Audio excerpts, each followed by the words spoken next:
So we're up for your first journal topic. The first journal is due Monday, August the 30th by midnight.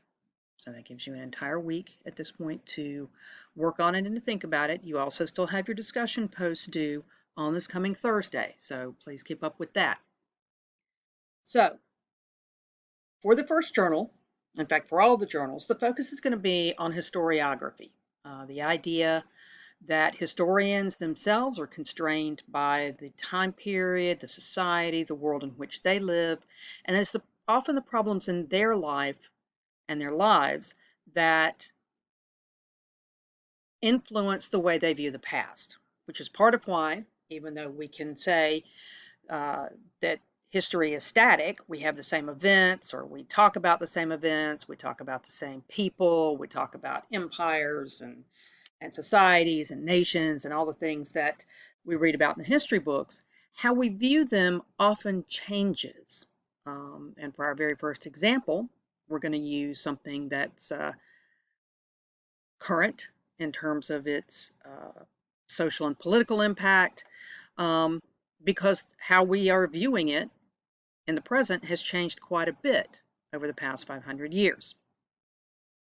We're also going to be using primary sources. And to reiterate, primary sources are sources written in the past by someone who lived in a specific period, talking about their lives or events in that period, something that they've experienced. It is what many people refer to as a first-hand account. You will need three of those, one from each different week or one from each different time period that we've discussed so far, or from a different topic, depending on if you're using Strayer and Nelson.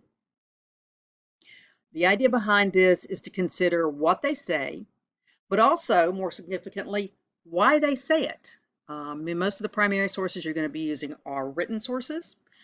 Throughout the course of history, the percentage of people up until effectively 1800 who could read and write was very small. So you were looking at primarily views of the world written by an educated, usually wealthy elite class, often in the governing body, often in some, often in a religious body, somewhere in society that was definitely above the 80 to 90% of the population that was producing food. So these would be among the elites for the most part. Almost always they were men. It was rare in most societies up until, again, about 1800 for women to be given the same options to learn to read and write. It wasn't considered part of what they needed to know. With that in mind, then, they're going to present certain biases or certain ways of viewing the world. Now, again, the word bias does not mean opinion. It does not mean having a vested need to persuade. Bias, usually unconscious bias, is the way that we view the world that we don't even think about. It doesn't mean having an emotional stake in something. It just means the way you perceive things, how your mind filters information, how it determines, often unconsciously, what it thinks to be important, what it thinks not to be important, what it takes for granted.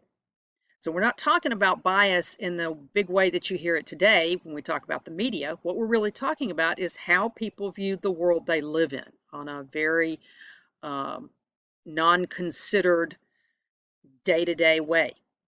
To help you with this, there are some videos that I've put here. What is historical thinking, bias in primary sources and how to identify it, how to analyze primary sources, making sense of sources. All of these are basically designed just to help you with the idea of looking at a source and understanding what the writer is taking for granted, things they don't specifically put on the page, just the way they view the world and how that impacts the way they're interpreting the information they're giving to you. Then watch the Rise of the West in Historical Methodology. This is another John Green crash course video that literally talks about how we today view history and how we have traditionally viewed history. He's going to introduce you to some of the different schools of thought about history. He's going to talk a lot about, really a lot more about what I just talked about, how people perceive the world in which they live. Then, using your textbook, using the videos above, and using the three different primary sources, which you will choose yourself, discuss the history of Columbus Day. And again, this is something today that we are very much debating. Why do we debate it? Who were the Taino, and why don't we celebrate them? And by this point in time, you should all have been introduced to them in any of the 3 history textbooks that you can use, von Sivers, Strayer and Nelson, or Bentley. How is the debate about Columbus Day a reflection of historiography and the ways in which our interpretation of history changes? What did the people of the time period, and by this I mean the 1500s, think of the discovery of the New World? And I put all of those in glitches because, of course, the Western Hemisphere was known by people at the time. It just hadn't been colonized, explored, connected with, particularly by Europeans, even though there's speculation it had been by other peoples. But how did they think of it? And how is that related to how we view it today? What biases are present in the primary sources, in the videos, and in your textbook? What is your bias and why? And remember, this is a big part of why we talk about this. The idea of critical thinking that we're trying to get to with this course has as much to do with understanding and evaluating source material, but also in understanding and figuring out our own perceptions of the world and the things we personally take for granted and how they filter or influence the way we interpret other things. Why did you particularly choose the 3 primary sources you're using? And why didn't you choose others? It's not just a matter of what we include, but also what we exclude. What did you leave out, and why did you leave it out? Remember to review the grading rubric. I've attached it at the bottom of this paper. Citation, as always, is mandatory. Internally, as in using your parenthetical insertions at the end of any sentence where you quote something, where you put something in your own words that wasn't your idea, and where you're using something that's not common knowledge. And again, for our purposes, most of what you're going to see in the textbook is not considered common knowledge, so it's going to have to be cited. You also have to have your works cited page in proper APA form. Web links without an author, title, and date are irrelevant.